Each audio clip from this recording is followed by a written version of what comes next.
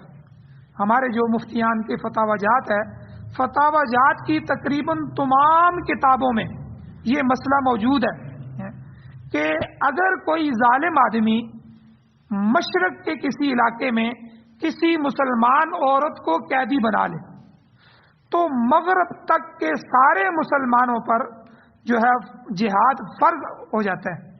اب یہ اندازہ لگ کہ وہ اس کے مظلوم عورت کو رہا کرائیں، ورنہ سب کے سب گناہگار ہوں گے۔ یہ فتویٰ ہے، ہماری فتاوی جات کی سینکڑوں کتابیں ہیں اور ہر ملک کے جو مفتیان ہیں انہوں نے فتویٰ دیا ہے۔ تو یہ متفقہ طور پر مفتی کا فتویٰ ہے کہ کوئی عورت مشرق کے علاقے میں اگر کسی ظالم کے پنجے میں چلی جاتی ہے تو مغرب کا مسلمان تک اس کو چھڑانے کے لیے متحرک ہو جائے، آواز لگائے، پہنچ نہیں سکتا تو وہاں سے اپنی کوشش کرے، ٹھیک ہے، اپنے سوشل میڈیا کے ذریعے کوشش کرے، اپنی حکومتوں پر دباؤ ڈالے، ٹھیک ہے، جو کچھ کر سکتا ہے وہ کرے، ورنہ گناہگار ہو جائے۔ تو آپ دیکھیں کتنی مسلمان عرب عورتیں جو ہے وہ افغان جہاد میں یا شام عراق جہاد میں دشمن میں کے قید میں ہیں۔ فلسطین کی 70 سال سے کتنی عورتیں بچیاں انہوں نے قید میں رکھی ہوئی ہیں اور آج تک ہم جو ہے ٹس سے مس نہیں ہوئے، کوئی فکر نہیں۔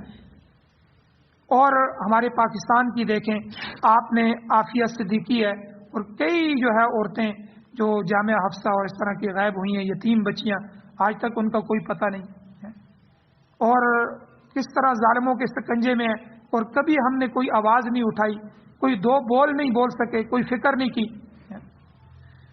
تو اب وہ بیٹیاں عرب مجاہدہ اور جتنی بھی ہیں وہ آج برسوں سے جو ہے وہ انتظار کر رہی ہیں، کوئی محمد بن قاسم آ جائے، کوئی صلاح الدین ایوبی آ رہے، ان کا منہ دیکھ رہی ہیں کہ وہ آ کر ہمیں چھڑائے۔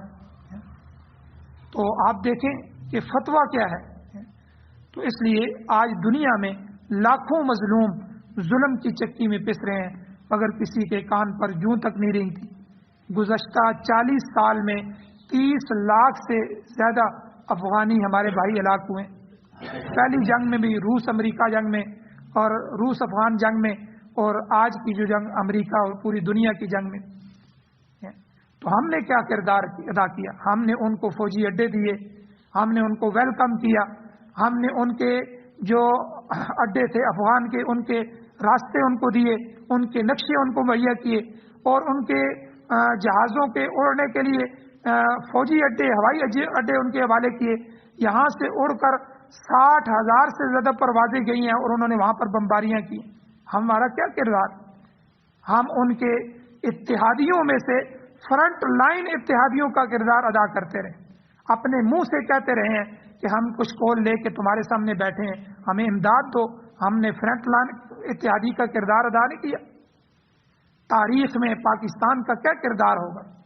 ہمارے بچے جب یہ پڑھیں گے کہ افغانوں کو مارا جا رہا تھا تو دشمن کو انہوں نے پناہ دی، اڈے انہوں نے دیے، اسلحہ انہوں نے دیا، ان کے ٹینکوں کے لیے فیول اپنی قوم کو مہنگا دیتے رہے، ان کو عالمی منڈی کے حساب سے سستا دیتے رہے، ان کے پیمپر تک یہاں سے گزر کے جاتے رہے، ان کی ہر چیز یہاں سے جاتی رہی، ان کی ہر ضرورت یہاں سے پوری کی جاتی رہی۔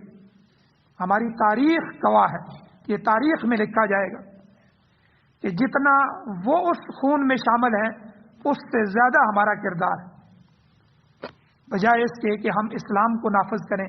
آج انہی کی جمہوریت کے پروگرام کو نافذ کیا جا رہا ہے اور ہم سب بھی مسلمان انجانے انجانے میں اس جمہوریت کا حصہ بن رہے ہیں، ووٹوں کا حصہ بن رہے ہیں۔ یاد رکھیں، یہ جمہوریت برطانیہ کا نظام ہے، یہ انگریز کا نظام ہے، یہ پورے یورپ کا نظام ہے، یہ کفر اور طاغوت کا نظام ہے، یہ اسلام کا نظام نہیں ہے۔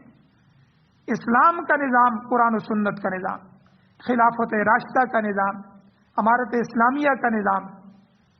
جو بندہ قرآن و سنت کا نام لے کے آگے آئے اور جمہوری نظام سے نہیں، خلافت راشدہ کے نظام سے، جہاد کے نظام سے اس کے دست و بازو بنے، اس کے ساتھ مل جائیں، امارت اسلامیہ کا حصہ بنے، تو حضور علیہ السلام نے فرمایا کہ جب دجال آئے گا دنیا کا بڑا حصہ کفر میں ہو جائے گا، مسلمان اتنے کمزور ہوں گے کہ بڑے بڑے دعوے کرنے والے اس کا حصہ بن جائیں۔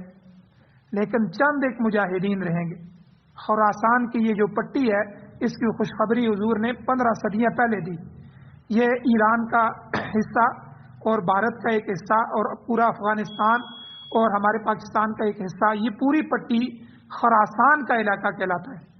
تو اس حصے میں حضور نے فرمایا غزوہ ہند بھی ہوگی انشاءاللہ، غزوہ ہند کی خوشخبری بھی حضور نے دی۔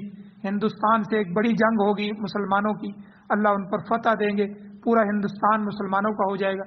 اور پھر جو ہے یہ خراسان کی پٹی سے اٹھنے والے مجاہدین جو ہے امام مہدی اور حضرت عیسیٰ علیہ السلام کی فوج کا حصہ بنیں گے، اور اللہ تعالیٰ ان کے ذریعے پوری دنیا میں ایک دفعہ پھر اسلام کو لائے گا، اور اللہ تعالیٰ دجال کو عیسیٰ علیہ السلام کے ہاتھوں سے قتل فرمائیں گے۔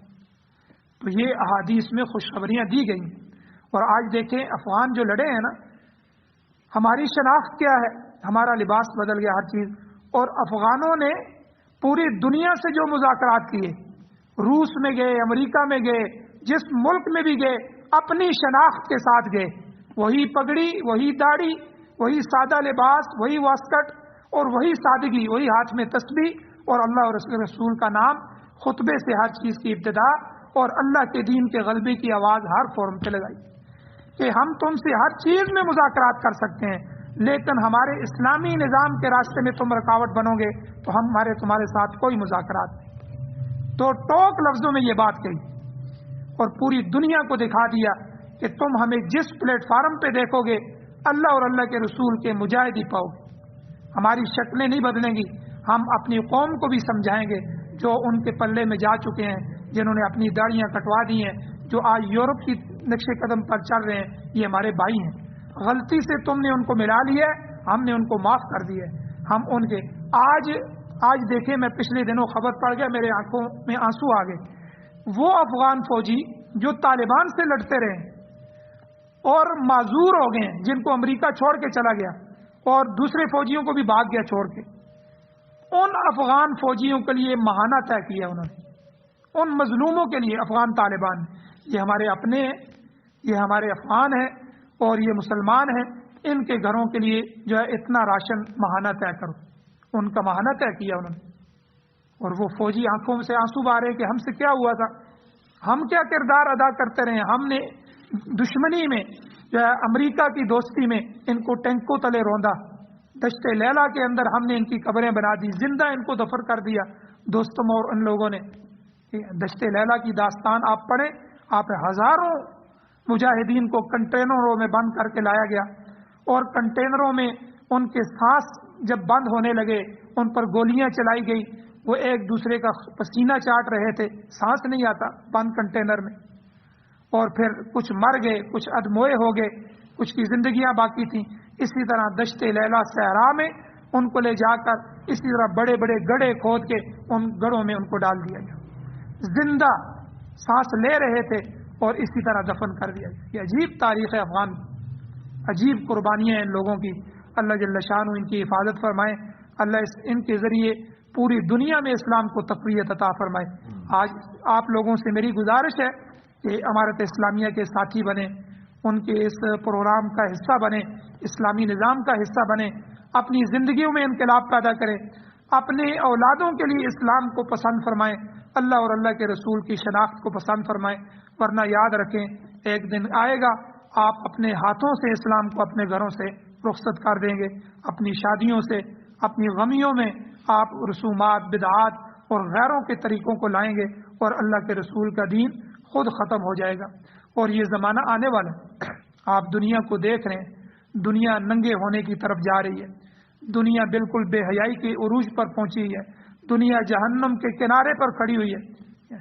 شفا حفرۃ من النار، حضور قرآن مجید میں حضور نے صحابہ کے بارے میں فرمایا، حضور جب آپ دنیا میں آئے تو یہ صحابہ جہنم کے کنارے پہ پہنچ گئے تھے، آپ نے ان کو لا کر جنت میں داخل کر دیا، حضور نے ان کو ہدایت کی، قرآن نے آ کر ان کو صاف کر دیا، ایسی جماعت بنائی کہ پھر وہ جماعت 50 سال کے اندر اس پروگرام کو لے کر آدھی دنیا سے آگے نکل گئی۔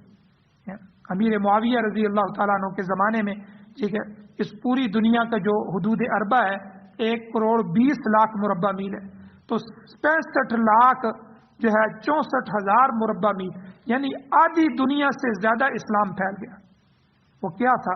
وہ قرآن کا پروگرام تھا، وہ انصاف تھا، وہ ظالم کو ظلم سے محفوظ رکھنا تھا، وہ بے حیائی اور فحاشی کو چھوڑ کے لوگوں کو عزت دینے کا پروگرام تھا۔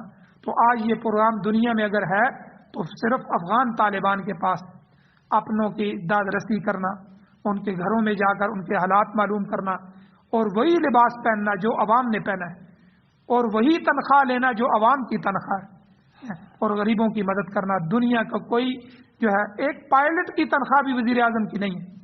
جو ہمارے ہاں ایک پائلٹ کو تنخواہ دی جاتی ہے، وہ افغان وزیر اعظم یا کسی عہدیدار کی ایک پائلٹ کی تنخواہ بھی نہیں ہے۔ تو یہ وہ لوگ ہیں جو دنیا میں انصاف کے لیے آئے، قرآن و سنت کے نظام کے لیے آئے۔ اور آپ دنیا کا مطالعہ کریں کہ عالمی سطح پر ہم صرف کیا کرتے ہیں، کوئی مسلمان مظلوم ہوتا ہے تو جا کر وہاں جو ہے صرف اقوام متحدہ میں جو ہے بل پاس کر دیتے ہیں۔ وہ 5 ملک اوپر ویٹو پاور والے بیٹھے ہوئے ہیں، وہ زیادہ تعداد میں بلوں کو پاس ہونے والوں کو بھی ویٹو کر دیتے ہیں۔ یا زیادہ سے زیادہ ہم اپنے جو ہے وہ اسلامی سطح پہ کنفرنسیں کر لیتے ہیں۔ کشمیر ڈے آتا ہے تو اقوام متحدہ کے دفتر کے سامنے پلے کارڈ اٹھا کے احتجاج کر دیتے ہیں، کشمیر ہمارا ہے، وطن کے لیے نظمیں پڑھ لیتے ہیں۔ بس کیا اس سے ان کا کوئی دکھ کا مداوع ہو سکتا ہے؟ کیا مسلمان مظلوم ممالک میں مدد ہو سکتی ہے؟ محض بیان دینے سے ان کی تکلیف دور ہو سکتی ہے؟ ان کے لیے کوئی عملی قدم اٹھانا ہوگا۔ جب مصریوں پر مصیبت کے بہار ٹوٹے تو عالم اسلام نے کیا مدد کی؟ یہودیوں اور عیسائیوں نے نہر سویز پر جو تھی، مصر کی نہر ہے، 1.25 لاکھ مصریوں کو اس نہر پر ہلاک کیا، اربوں روپے کا مالی نقصان کیا۔ حضور علیہ السلام کا فرمان ہے لا تظلم ولا تظلم، یعنی نہ خود پر ظلم کرو نہ کسی کے ظلم کو برداشت کرو، حدیث ہے۔ تو آج سے 50-60 سال پہلے والا جذبہ مسلمانوں میں باقی نہیں رہا۔ امیر شکیب ارسلان رحمہ اللہ مصر کے ہیں، عرب کے ہیں، انہوں نے اپنی ایک کتاب لکھی ہے حاضر العالم الاسلامی۔ اس میں انہوں نے لکھا ہے کہ جب اٹلی جو ہے وہ طرابلس میں مسلمانوں پر ظلم و ستم ڈھا رہے تھے، تو میں نے اپنے قریب 50 کے قریب ایسے نوجوان دیکھے جن کی شکل و صورت عربوں سے ملتی جلتی تھی، مشابہ تھی۔ میں نے دریافت کیا تم کون لوگ ہو؟ کہنے لگے ہم کابل سے اپنے مسلمان بھائیوں کی مدد کے لیے آئے۔ طرابلس کدھر ہے؟ تو کہتے ہیں کہ ظلم کے خلاف جو جذبہ انسانی ہے، ہمدردی ہے، تو انہیں لوگوں کو کابل سے طرابلس لے گیا، مگر اب وہ چیز کہاں ہے؟ کابل میں تو اب بھی موجود ہے، لیکن ہم میں کہاں ہے؟ باقی امت مسلمہ میں کیا ہے؟ تو اس لیے کشمیر کو قائد اعظم نے پاکستان کا اٹوٹ انگ کہا ہے۔ یہ الفاظ ہیں ان کی تقریر کے، یہ ہم سے نہ جدا ہونے والا حصہ ہے۔ جس طرح میرے جسم کا حصہ میرا بازو ہے، اس کو میں کہتا ہوں یہ میرا اپنا بازو ہے، اولاد کا نہیں، کسی کا نہیں، میرا اٹوٹ انگ ہے، نہ ٹوٹنے والا انگ اس کو کہتے ہیں۔ تو کشمیر کو یہ کہا ہے، اس لیے ہم کشمیر کسی صورت میں بھی دشمن کو نہیں دیں گے۔ تو گویا کہ پاکستان کا حصہ ہے، لیکن اس کے ساتھ ہم نے کیا کیا؟ ہم نے خود اپنے پاکستان کے ساتھ کیا کیا کہ پاکستان کی تقسیم ہم نے کس طرح کروائی کہ بنگلہ دیش وہ دریاؤں کے پار، دوسرے ایک ملک کے پار ایک ملک ہمیں دیا گیا، اس نے تو جدا ہونا ہی تھا۔ اور یہ جو فاٹا کے علاقے ہیں، پشاور سے آگے آگے جتنے بھی علاقے ہیں، یہ تو قبائل کے علاقے ہیں، یہ تو ہمارے تھے ہی نہیں، یہ تو معاہدوں کے ذریعے ہمارے اندر داخل ہوئے کہ تم ہماری سرزمین پر قبضہ نہیں کرو گے، ہمارے نظام پر مداخلت نہیں کرو گے، ہمارے فوجی قلعے ہیں، بس ان قلعوں میں اپنی فوج کو رکھو گے، قلعوں سے نیچے نہیں اتارو گے، یہ معاہدے لکھے ہوئے ہیں۔ لیکن انہوں نے 2007 میں فوجیں بھیج کے معاہدے کی خلاف ورزی کی، جس سے وزیری لوگ جو ہے وہ بھڑک اٹھے۔ تو یہ تو ابھی تک جو ہے ان کو ابھی تک ملک میں باقاعدہ داخل نہیں کیا گیا، یہ بھی تقسیم انہوں نے غلط کی۔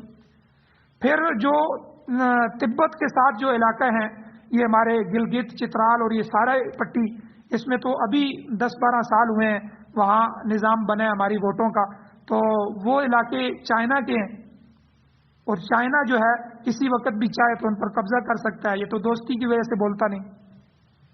اور اس کے علاوہ جو افغان ہیں، اصل افغان یہ جیلم تک ہیں۔ جب بر صغیر میں انگریز آیا تھا، پاکستان اور ہندوستان اکٹھے تھے، تو پاکستان اور ہندوستان کی جو سرحد تھی یہ جیلم تک تھی۔ جیلم سے آگے آپ دیکھیں پشتو شروع ہو جاتی ہے، یہ سارے ہمارے علاقے پختون ہیں۔ تو یہ 1905 تک جو انگریز کا معاہدہ تھا کہ افغان کے ساتھ کہ یہ آپ علاقے ہمیں دیں، ہم سے لڑائی نہ کریں، تو یہ معاہدہ ہوا تھا۔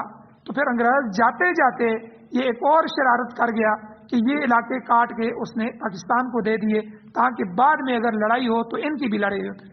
اس محاذ پر یہ لڑتے رہیں، اس محاذ سے چائنا سے لڑتے رہیں، اس محاذ سے افغانوں پہ لڑتے رہیں، اور پھر کشمیر کا انہوں نے کیا کیا، کشمیر کا آدھا حصہ آزاد کشمیر ہمیں دے دیا اور جموں کشمیر انڈیا کے حوالے کر دیا، تاکہ آزاد کشمیر پر انڈیا لڑتا رہے اور جموں کشمیر سے یہ انڈیا سے لڑتے رہے۔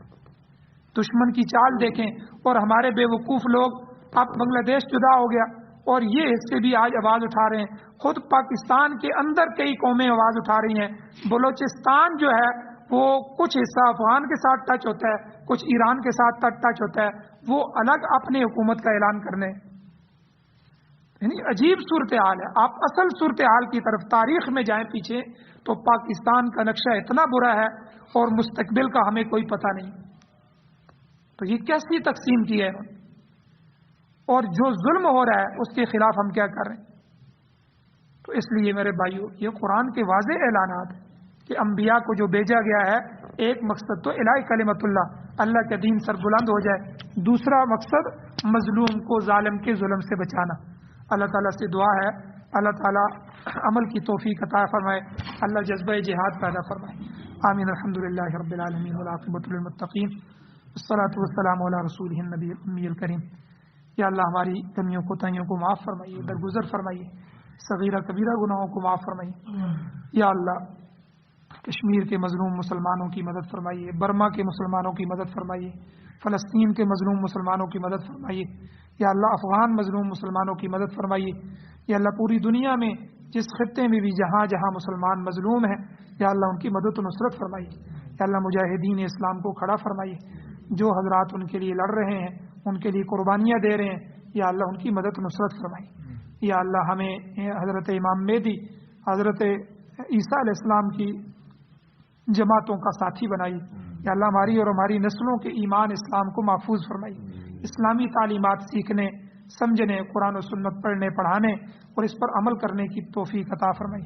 یا اللہ ہمیں اپنی نسلوں میں اسلام جاری کرنے کی توفیق عطا فرمائی۔ یا اللہ امارت اسلامیہ شریعہ خلافت راشدہ کا نظام نصیب فرمائی، قرآن و سنت کو بطور آئین، بطور دستور، بطور ضابطۂ حیات ہمیں نصیب فرمائی۔ یا اللہ ہماری بہن عافیہ صدیقی، یا اللہ اگر وہ فوت نہیں ہوئی، یا اللہ ان کی خبر اگر جھوٹی ہے تو یا اللہ زندہ ہے تو ان کی باعزت باوقار رہائی نصیب فرمائی۔ دنیا بھر کی جیلوں میں جتنے مسلمان مجاہدین یا مظلوم یا اللہ اسیر ہیں، ان کو باعزت باوقار رہائی نصیب فرما۔ یا اللہ ہم سب کے دینوں کی حفاظت فرما۔ یا اللہ معذوروں کی مدد فرما، بیماروں کو صحت عطا فرما، پریشان حالوں کی پریشانی ختم فرما۔